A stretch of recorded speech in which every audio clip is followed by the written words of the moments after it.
¿Enseña la Biblia que hay 7 pecados capitales? La Biblia no habla de un grupo concreto de 7 pecados mortales o capitales.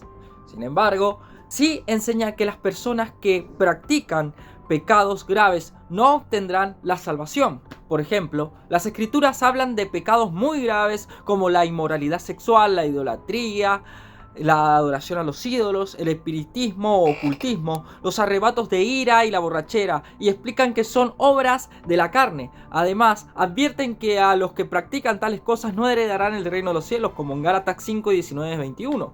El pecado es un mal moral, una desviación de la conducta, o como se define en el diccionario de la RAE, una transgresión consciente de un precepto religioso. Más allá de la fe de cada uno, lo cierto es que la idea de pecado ha condicionado las actitudes del ser humano, marcando la ética social, especialmente si se habla de los pecados capitales. Nos adentramos en el oscuro mundo de los vicios. ¿Cuáles son los 7 pecados capitales?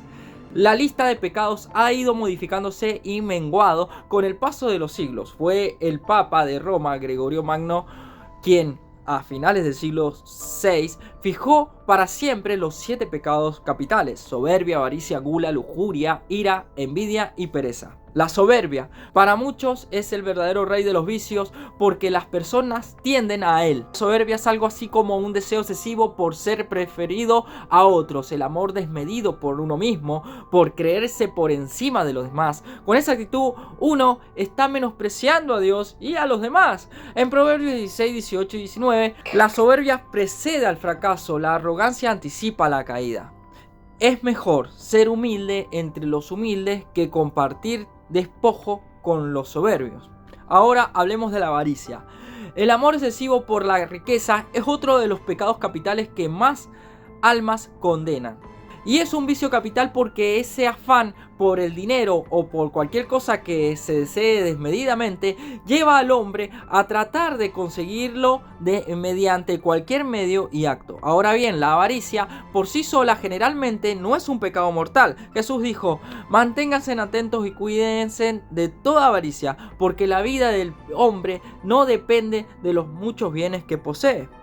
Ahora hablemos de la lujuria. La lujuria es otro de los pecados capitales más populares. Es el deseo excesivo por el placer sexual, esa satisfacción carnal que se aleja del propósito divino, el del amor entre los cónyuges entregados a la procreación. No cometerás adulterio, reza el 6º mandamiento. Aunque el cuerpo no actúe, solo con tener pensamientos considerados impuros, uno está pecando. 1 Corintios 6, 18 y 20 dice: huid de la lujuria. Ahora pasemos a la ira. Ese sentimiento de indignación, venganza o furia es ira. Pueden ser tan fuertes las emociones desatadas que uno puede llegar a ir en contra del amor de Dios y del prójimo.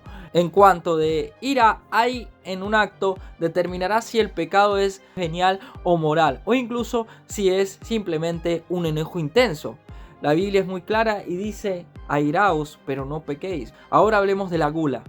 Comer y beber cada día como si no hubiera un mañana. La gula es un pecado porque se daña el cuerpo por el mero hecho de experimentar ese placer y porque dificulta o imposibilita llevar a cabo trabajos y otros deberes. Eso sí, en la práctica, los casos de gula suelen saldarse como pecados veniales. En Lucas 21:34 dice: mirad también por vosotros mismos que vuestros corazones no se carguen de glotonería y embriaguez y de los afanes de la vida, y vengan de repente sobre vosotros aquel día. Ahora pasemos al pecado de la envidia.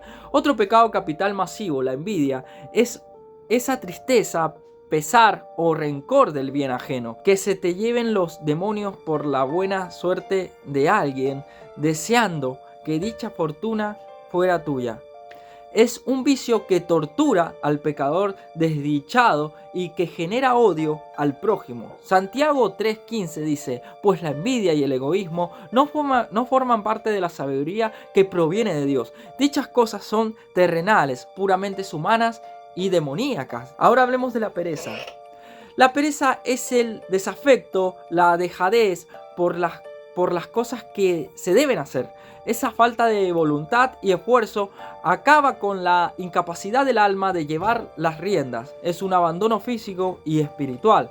La pereza viola un propósito de Dios, las buenas obras. El Señor, sin embargo, da poder a los cristianos para vencer la propensión de la carne a la pereza, al darnos una nueva naturaleza. 2 Corintios 5:17. Ahora bien, hablemos de dónde salió la lista de los 7 pecados capitales. Los 7 pecados capitales surgieron de una lista de 8 vicios principales elaborada por el místico Evagrio Póntico en el siglo IV. Su obra inspiró los ensayos del monje y escritor asceta Juan Cassiano.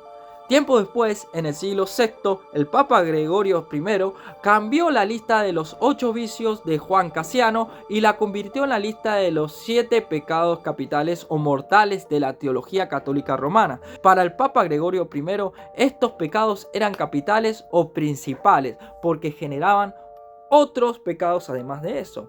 Pero hablando en general, no hay una lista exacta de 7 pecados. La Biblia no habla solamente de una lista. La Biblia habla de actitudes carnales y pecaminosas que llevamos siempre dentro de nosotros y que luchamos día a día. Así que con esto los dejo.